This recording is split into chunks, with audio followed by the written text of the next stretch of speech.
नमस्कार। आज हम एनसीईआरटी द्वारा कक्षा 11 की रसायन विज्ञान पाठ 12 कार्बनिक रसायन कुछ आधारभूत सिद्धांत तथा तकनीकें भाग 4 का अध्ययन करेंगे।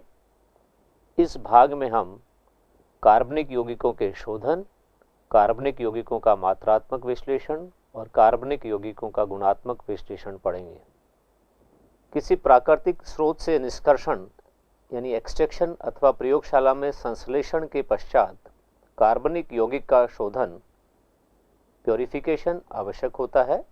शोधन के लिए प्रयुक्त विभिन्न विधियों का चुनाव यौगिक की प्रकृति तथा उसमें उपस्थित अशुद्धियों के अनुसार किया जाता है। अंत में यौगिक का गलनांक अथवा क्वथनांक ज्ञात करके उसकी शुद्धता की जांच की जाती है। अधिकांश शुद्ध यौगिकों का गलनांक या क्वथनांक सुस्पष्ट अर्थात तीक्ष्ण होता है। कुछ ठोस पदार्थ गर्म करने पर बिना द्रव अवस्था में आए वाष्प में परिवर्तित हो जाते हैं। इस सिद्धांत पर आधारित शोधन तकनीक को ऊर्ध्वपातन कहते हैं। इसका उपयोग ऊर्ध्वपातनीय यौगिक का दूसरे विशुद्ध यौगिकों जो ऊर्ध्वपातनीय नहीं होते से अलग करने में किया जाता है। क्रिस्टलन से प्राय ठोस कार्बनिक पदार्थों का शोधन किया जाता है। यह विधि कार्बनिक यौगिकों तथा अशुद्धि की किसी उपयुक्त विलायक में उनकी विलेयताओं में अंतर पर आधारित होती है। अशुद्ध यौगिक को किसी ऐसे विलायक में घोला जाता है जिसमें यौगिक सामान्य ताप पर अल्प विलय होता है, परंतु उच्च ताप पर वह पर्याप्त मात्रा में घुल जाता है। फिर विलयन को इतना सांद्रित करते हैं कि वह लगभग संतृप्त यानी सैचुरेट हो जाए। विलयन को ठंडा करने पर शुद्ध पदार्थ क्रिस्टलित हो जाता है, जिसे निस्पंदन यानी फिल्ट्रेशन द्वारा पृथक कर लेते हैं। निस्पंदन में मुख्य रूप से अशुद्धियां तथा यौगिक की अल्प मात्रा रह जाती है। यदि यौगिक किसी एक विलायक में अत्यधिक विलय तथा किसी अन्य विलायक में अल्प विलय होता है, तब क्रिस्टलन के लिए इन विलायकों का उचित मात्रा में मिश्रण लिया जाता है। कार्बनिक यौगिकों में उपस्थित रंगीन अशुद्धियों को हटाने के लिए सक्रियत कास्ट कोयले यानी एक्टिवेटेड चारकोल की सहायता ली जाती है। यौगिक तथा अशुद्धियों की विलेयताओं में कम अंतर हो तो क्रिस्टलन बार बार करके शुद्ध यौगिक प्राप्त किया जाता है। आसवन वाष्पशील वोलेटाइल द्रवों को अवाष्पशील अशुद्धियों एवं ऐसे द्रवों जिनके क्वथनांकों में पर्याप्त अंतर हो को पृथक करने की महत्वपूर्ण विधि है। अलग अलग क्वथनांक वाले द्रव अलग अलग ताप पर वाष्पित होते हैं। ठंडा करके इन वाष्पों को अलग अलग इकट्ठा कर लेते हैं। जैसे क्लोरोफॉर्म का क्वथनांक 334 केल्विन और एनिलीन का क्वथनांक 457 केल्विन होता है, को आसवन विधि द्वारा पृथक कर सकते हैं।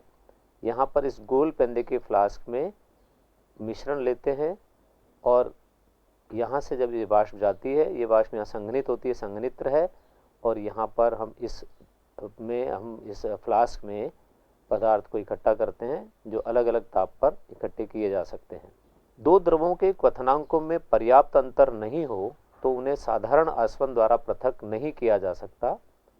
ऐसे द्रवों के वाष्प इसी ताप परास में बन जाते हैं तथा साथ साथ संघनित हो जाते हैं। ऐसी दशा में प्रभाजी आसवन यानी फ्रैक्शनल डिस्टिलेशन की तकनीक का उपयोग किया जाता है।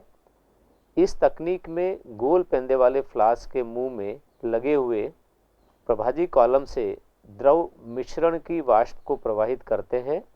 उच्चतर क्वथनांक वाले द्रव के वाष्प निम्नतर क्वथनांक वाले द्रव के वाष्प की तुलना में पहले संघनित होते हैं। इस प्रकार प्रभाजी कॉलम में ऊपर उठने वाले वाष्प में अधिक वाष्पशील पदार्थ की मात्रा अधिक होती जाती है। प्रभाजी कॉलम के शीर्ष तक पहुंचते पहुंचते वाष्प में मुख्यतः अधिक वाष्पशील अवयव ही रह जाता है। विभिन्न डिजाइन एवं आकार के प्रभाजी कॉलम इस चित्र में दिखाए गए हैं। यह है सिंपल पैक्ड कॉलम, साधारण संकुलित कॉलम, और यह है बुदबुदे plate column, bubble plate column. प्रभाजी कॉलम ऊपर उठती वाष्प तथा नीचे गिरते द्रव के बीच ऊष्मा विनिमय के लिए कई पृष्ठ उपलब्ध कराता है।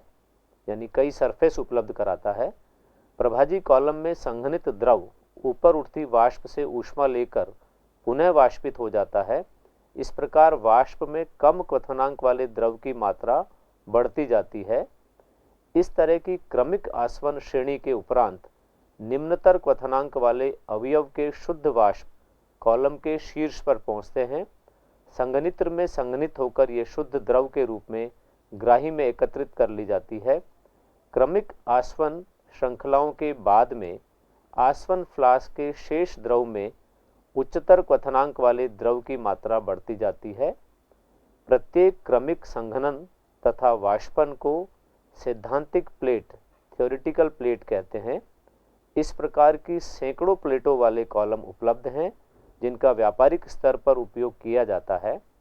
पेट्रोलियम उद्योग में कच्चे तेल के विभिन्न प्रभाजों को पृथक करने में प्रभाजी आसवन तकनीक का उपयोग किया जाता है।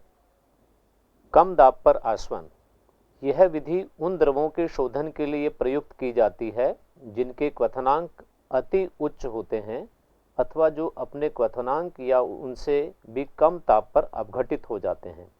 ऐसे द्रवों के पृष्ठ पर दाब कम करके उनके क्वथनांक से कम ताप पर उबाला जाता है। कोई भी द्रव उस ताप पर उबलता है जिस पर उसका वाष्प दाब बाह्य दाब के समान होता है।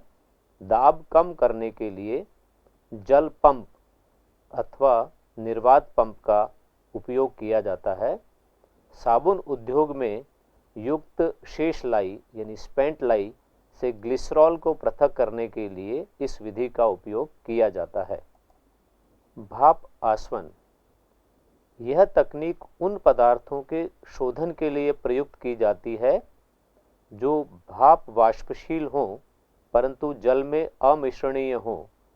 भाप आसवन में अशुद्ध द्रव को फ्लास्क में गर्म करते हुए इसमें भाप प्रवाहित की जाती है। ये देखिए इधर से भाप प्रवाहित की जा रही है और इसमें यौगिक है जिसको हमें आश्रित करना है। भाप तथा वाष्पशील द्रव का मिश्रण संघनित कर एकत्रित कर लिया जाता है। तत्पश्चात द्रव तथा जल को पृथककारी कीप द्वारा पृथक कर लेते हैं। भाप आसवन में कार्बनिक द्रव के वाष्प दाब P1 तथा जल के वाष्प दाब P2 का योग वायुमंडलीय दाब P के समान होने पर द्रव उबलता है, अर्थात P बराबर P1 प्लस P2। चूंकि P1 का मान P से कम है अतः द्रव अपने क्वथनांक की अपेक्षा निम्नतर ताप पर ही वाष्पित हो जाता है। इस प्रकार जल तथा उसमें अविलय पदार्थ का मिश्रण 373 केल्विन के पास उससे कम ताप पर ही उबल जाता है। प्राप्त होने वाले पदार्थ तथा जल के मिश्रण को पृथककारी कीप की सहायता से अलग कर लेते हैं। एनिलीन को इस विधि की सहायता से एनिलीन जल के मिश्रण में से पृथक किया जाता है। विभेदी निष्कर्षण, इस विधि की सहायता से कार्बनिक यौगिक को उसके जलीय विलयन में से ऐसे कार्बनिक विलायक द्वारा निष्कर्षित किया जाता है जिसमें कार्बनिक यौगिक की विलयता जल की अपेक्षा अधिक होती है। जलीय विलयन तथा कार्बनिक विलायक अमिश्रणीय होने चाहिए ताकि वे दो परत बना सकें जिन्हें पृथककारी कीप द्वारा पृथक किया जा सके। ये देखिए जलीय परत में कार्बनिक यौगिक है और ये विलायक लिया गया है। इस पृथककारी कीप में जब इनको मिलाया गया तो जलीय परत नीचे आ गई और विलायक में कार्बनिक यौगिक घुलने के बाद ये परत ऊपर है। इन दोनों परत को इस स्टॉप कॉक की सहायता से अलग अलग इकट्ठा किया जा सकता है। विभेदी निष्कर्षण एक पृथककारी कीप में किया जाता है, जैसा हमने इस चित्र में देखा है। कार्बनिक विलायक में यौगिक की विलयता कम होने की दशा में इस विधि में विलायक की काफ़ी मात्रा की आवश्यकता पड़ेगी। इस दशा में एक परिष्कृत तकनीक का उपयोग करते हैं जिसे सतत निष्कर्षण कॉन्टिन्यूअस एक्सट्रैक्शन कहते हैं। इस तकनीक में उसी विलायक का प्रयोग बार बार होता है और इस विधि में अवयवों का पृथक्करण विलयता में अंतर पर आधारित होता है। वर्ण लेखन क्रोमेटोग्राफी शोधन की एक अत्यंत महत्वपूर्ण तकनीक है जिसका उपयोग यौगिकों का शोधन करने में, किसी मिश्रण के अवयवों को पृथक करने तथा यौगिकों की शुद्धता की जांच करने के लिए किया जाता है। इस तकनीक में सर्वप्रथम यौगिकों के मिश्रण को स्थिर प्रावस्था यानी स्टेशनरी फेज पर अधिशोषित कर दिया जाता है। स्थिर प्रावस्था ठोस अथवा द्रव हो सकती है। इसके पश्चात स्थिर प्रावस्था में से उपयुक्त विलायक या विलायकों के मिश्रण अथवा गैस को धीरे धीरे प्रवाहित किया जाता है। इस प्रकार मिश्रण के अवयव क्रमशः एक दूसरे से पृथक हो जाते हैं। गति करने वाली प्रावस्था को गतिशील प्रावस्था यानी मोबाइल फेज कहते हैं। वर्ण लेखन को दो वर्गों में वर्गीकृत किया गया है, अधिशोषण वर्ण लेखन और दूसरा वितरण वर्ण लेखन यानी पार्टीशन क्रोमेटोग्राफी। अधिशोषण वर्ण लेखन को कॉलम वर्ण लेखन या स्तंभ वर्ण लेखन जिसको कॉलम क्रोमेटोग्राफी कहते हैं और दूसरा पतली परत वर्ण लेखन यानी थिन लेयर क्रोमेटोग्राफी में बांटा गया है। इस तकनीक में ब्यूरेट नुमा कांच की एक लंबी नली के निचले सिरे पर रोधनी यानी स्टॉप कॉक लगी रहती है। इसके ऊपर रुई या ग्लास वूल रखते हैं जो अधिशोषक को थाम लेता है। अब इसमें अधिशोषक भरा जाता है जो स्थिर प्रावस्था स्टेशनरी फेज होती है। अधिशोषक पदार्थ के रूप में alumina, magnesium oxide, silica gel, starch आदि काम में लेते हैं। यौगिक के मिश्रण को उपयुक्त विलायक की न्यूनतम मात्रा में घोलकर कॉलम के ऊपरी भाग में अधिशोषित कर देते हैं। तत्पश्चात एक उपयुक्त निक्षालक जो द्रव या द्रवों का मिश्रण होता है को कॉलम में ऊपर से धीमी गति से नीचे की ओर बहने दिया जाता है। विभिन्न यौगिकों के अधिशोषण की मात्रा के आधार पर उनका आंशिक या पूर्ण पृथक्करण हो जाता है।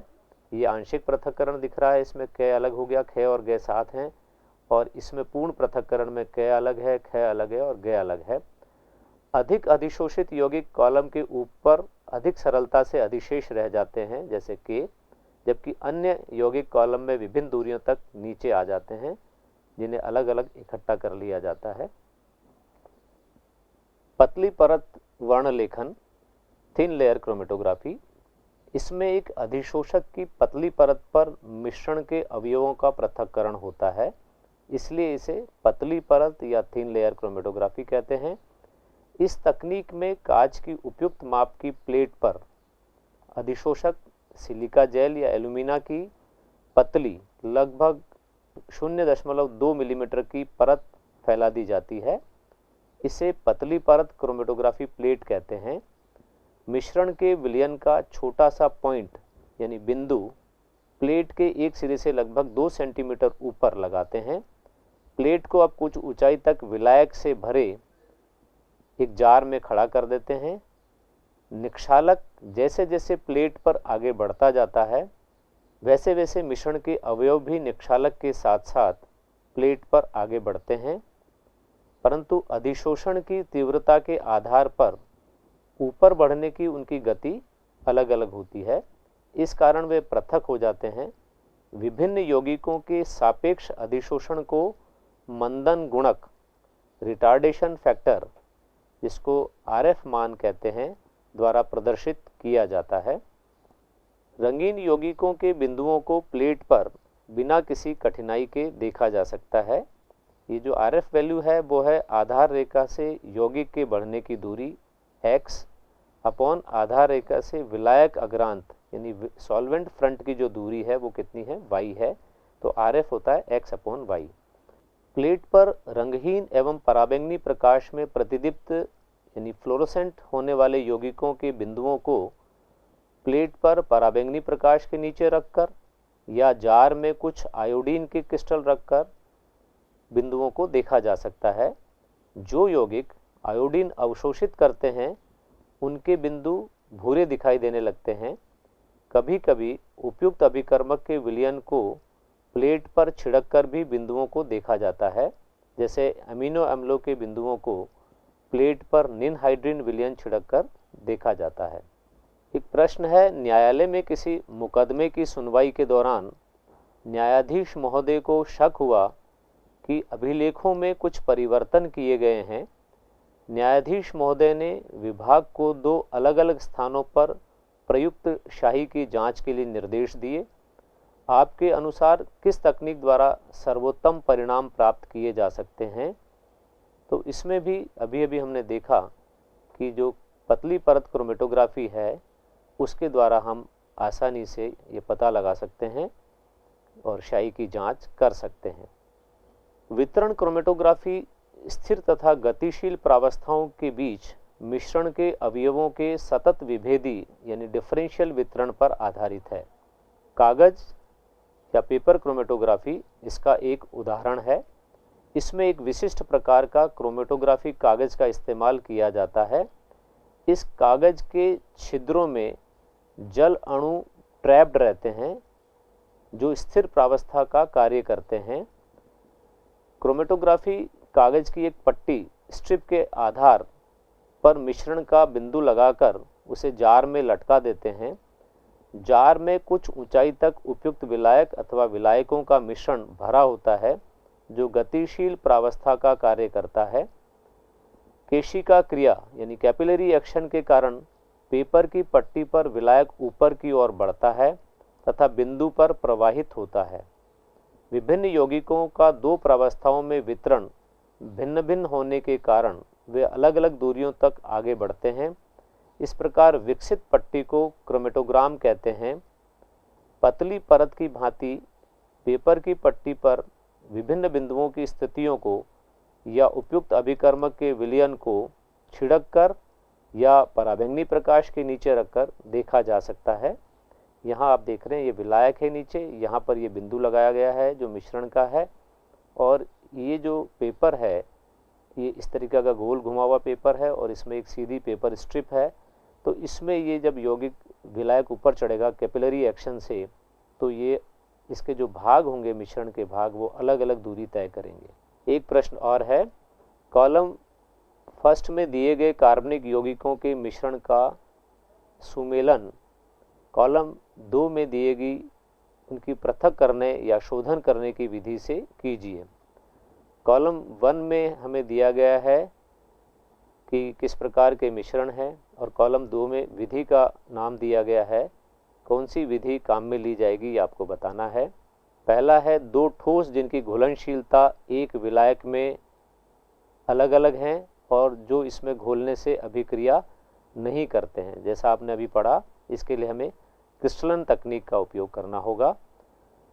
ऐसा द्रव जो क्वथनांक पर विघटित हो जाता है, इसके लिए हमें कम दाब पर आसवन करवाना होगा। भाप वाष्पित होने वाला द्रव अगर है तो उसके लिए हमें भाप आसवन करवाना होगा। 2 द्रव जिनके क्वथनांक बहुत पास हों उनके पृथक्करण के लिए हमें प्रभाजी आसवन तकनीक का उपयोग करना होगा। 2 द्रव जिनके क्वथनांकों में अधिक अंतर हो तो हम उनको साधारण आसवन से भी अलग कर सकते हैं। अब देखते हैं कार्बनिक यौगिकों का गुणात्मक विश्लेषण। कार्बनिक यौगिकों में कार्बन तथा हाइड्रोजन उपस्थित रहते हैं। इनके अतिरिक्त इनमें ऑक्सीजन, नाइट्रोजन, सल्फर, हैलोजन तथा फास्फोरस भी उपस्थित हो सकते हैं। कार्बन तथा हाइड्रोजन का परीक्षण करने के लिए यौगिक की थोड़ी सी मात्रा को शुष्क कॉपर ऑक्साइड के साथ गर्म किया जाता है। कार्बनिक यौगिक का कार्बन ऑक्सीकृत होकर कार्बन डाइऑक्साइड देता है और हाइड्रोजन जल बनाता है। कार्बन डाइऑक्साइड चूने के पानी को दूधिया करता है तथा जल निर्जल कॉपर सल्फेट जो सफ़ेद होता है को नीला कर देता है। इस प्रकार हम कार्बन तथा हाइड्रोजन की पहचान कर सकते हैं। नाइट्रोजन का परीक्षण। कार्बनिक यौगिक में नाइट्रोजन, सल्फर तथा हैलोजन तत्वों के परीक्षण के लिए इनको आयनित होने वाले अकार्बनिक यौगिकों में बदला जाता है। ऐसा यौगिक को सोडियम धातु के साथ संगलित यानी फ्यूजन करा के लेसाने विलयन बनाकर किया जाता है। लेसाने विलयन को सोडियम संगलन निष्कर्ष या सोडियम निष्कर्ष भी कहते हैं। लेसाने विलयन में होने वाली अभिक्रियाएं आप देखिए, सोडियम के साथ जब फ्यूज़न कराते हैं, तो अगर नाइट्रोजन है तो वो NaCN बनाएगा, सल्फ़र है तो सोडियम सल्फाइड बनेगा, हैलोजन है तो सोडियम हैलाइड बनेगा। इस प्रकार ये अकार्बनिक यौगिकों में बदल जाते हैं।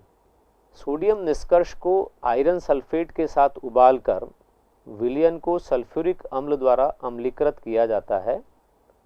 प्रशियन ब्लू रंग का बनना नाइट्रोजन की उपस्थिति को इंगित करता है। सोडियम साइनाइड आयरन सल्फेट के साथ अभिक्रिया करके सोडियम हेक्सासाइनाइडोफेरेट बनाता है। सांद्र सल्फ्यूरिक अम्ल के साथ गर्म करने पर कुछ आयरन 2+ आयरन 3+ में ऑक्सीकृत हो जाता है। यह सोडियम हेक्सासाइनाइडोफेरेट के साथ अभिक्रिया करके आयरन हेक्सासाइनाइडोफेरेट, जिसको फेरीफेरोसाइनाइड कहते हैं, बनाता है और इसका रंग ही प्रशियन ब्लू होता है। सोडियम संगलन निष्कर्ष यानी लेसाने विलयन को एसिटिक अम्ल द्वारा अम्लीकृत कर लेड एसीटेट मिलाने पर यदि लेड सल्फाइड का काला अवक्षेप बने तो सल्फर निश्चित है। सोडियम संगलन निष्कर्ष LS को सोडियम नाइट्रोप्रूसाइड के साथ अभिकृत कराने पर बैंगनी रंग का बनना भी सल्फर की उपस्थिति को सिद्ध करता है। ये सोडियम थायो नाइट्रोप्रूसाइड बनने के कारण होता है। जब कार्बनिक यौगिक में नाइट्रोजन तथा सल्फर दोनों ही उपस्थित हों तब सोडियम थायोसाइनेट बनता है। ये सोडियम थायोसाइनेट बनता है जो आयरन सल्फेट के साथ में गर्म करने पर रक्त की भांति लाल रंग उत्पन्न करता है। यह फेरिक सल्फोसाइनाइड बनने के कारण होता है। मुक्त साइनाइड आयनों की अनुपस्थिति के कारण प्रशियन ब्लू रंग नहीं बनता है।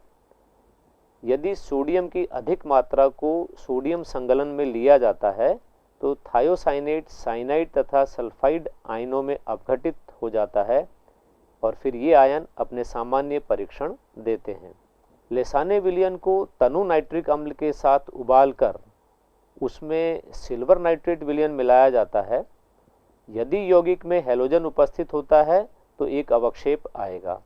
अवक्षेप यदि सफ़ेद रंग का है और अमोनियम हाइड्रोक्साइड में विलय हो तो क्लोरीन की उपस्थिति बताता है। पीला अवक्षेप आए और वो अमोनियम हाइड्रोक्साइड में अल्प विलय हो तो वो ब्रोमीन की उपस्थिति बताता है। चमकदार पीले रंग का अवक्षेप आए और वो अमोनियम हाइड्रोक्साइड में अविलय हो तो आयोडीन की उपस्थिति इंगित होती है।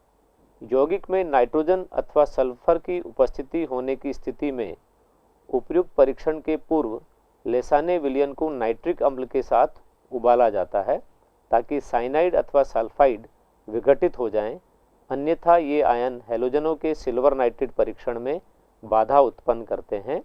इस प्रश्न में पूछा गया है कि कार्बनिक यौगिक में सिल्वर नाइट्रेट विलयन से हैलोजनों के परीक्षण हेतु लेसाने निष्कर्ष को तनु HNO3 मिलाकर उदासीन किया जाता है।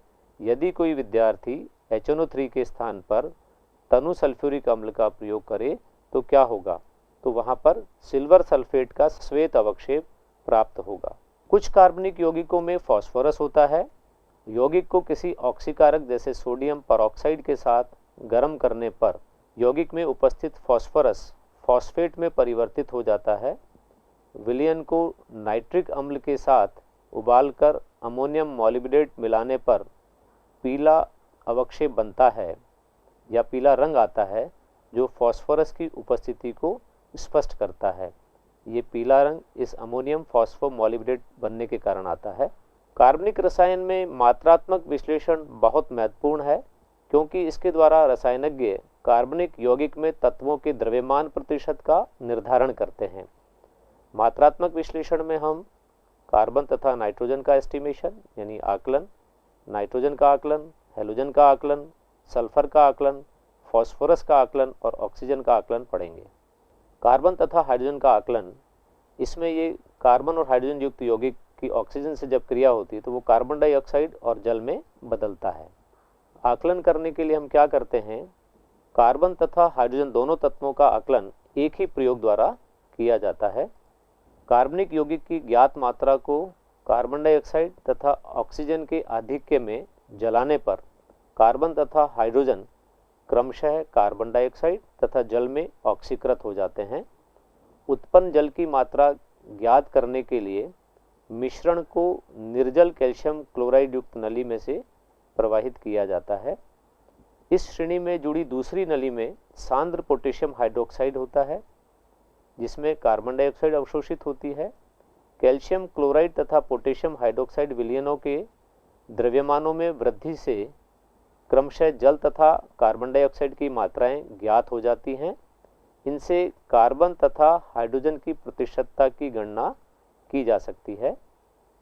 कार्बन का प्रतिशत इस सूत्र द्वारा ज्ञात करते हैं और हाइड्रोजन का प्रतिशत इस सूत्र द्वारा ज्ञात करते हैं, जहां m1 जल का द्रव्यमान है, m2 कार्बन डाइऑक्साइड का द्रव्यमान है और m कार्बनिक यौगिक का द्रव्यमान है।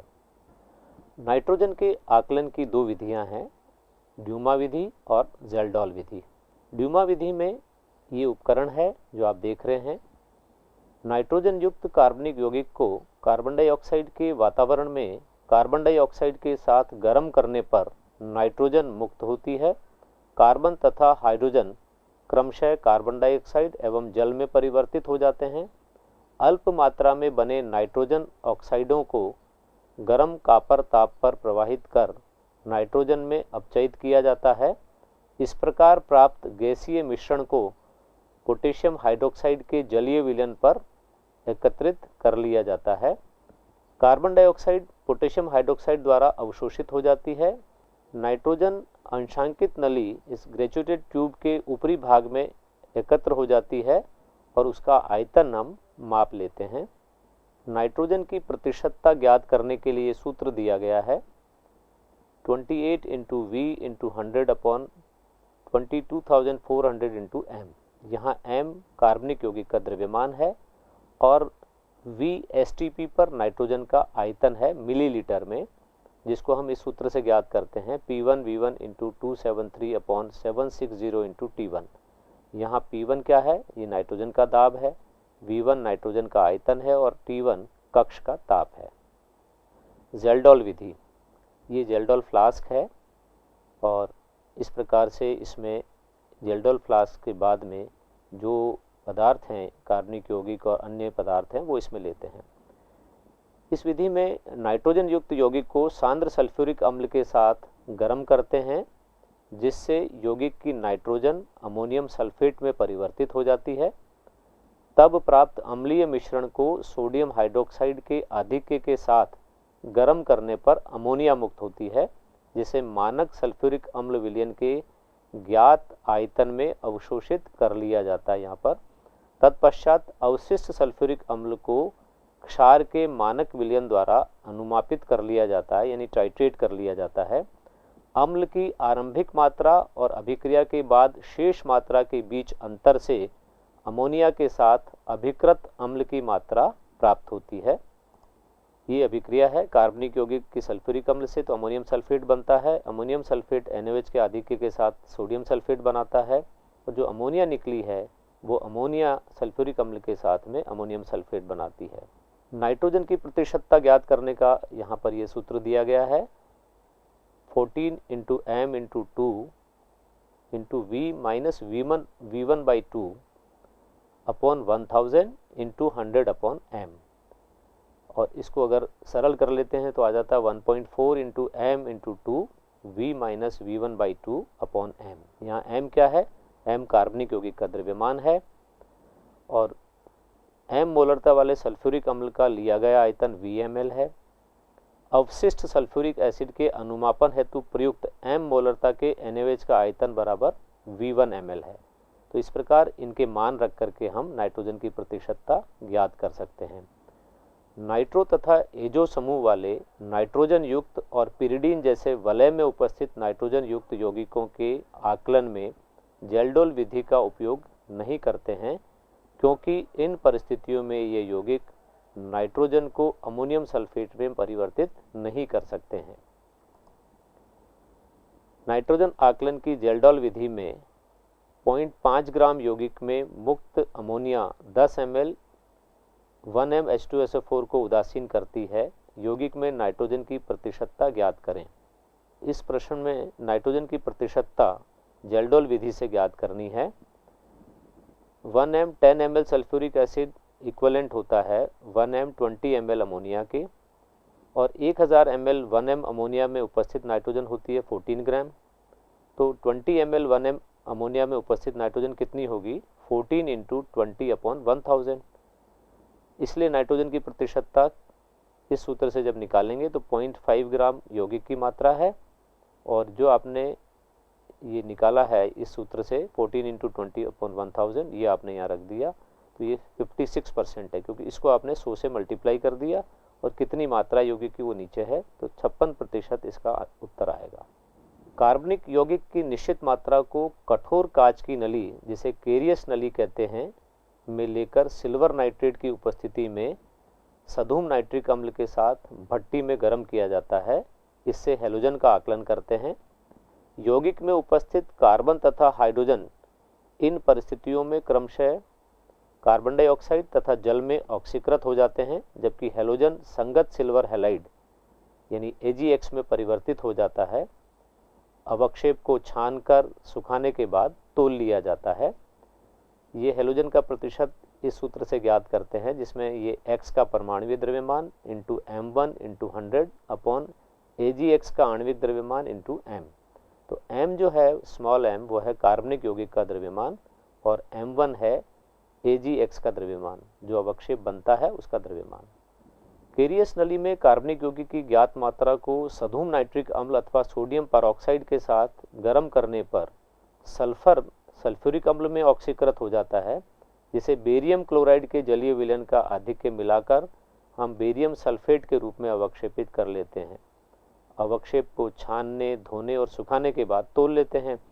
बेरियम सल्फेट के द्रव्यमान से सल्फर की प्रतिशतता ज्ञात की जा सकती है, और उसके लिए ये सूत्र है 32 into M1 into 100 upon 233 into M।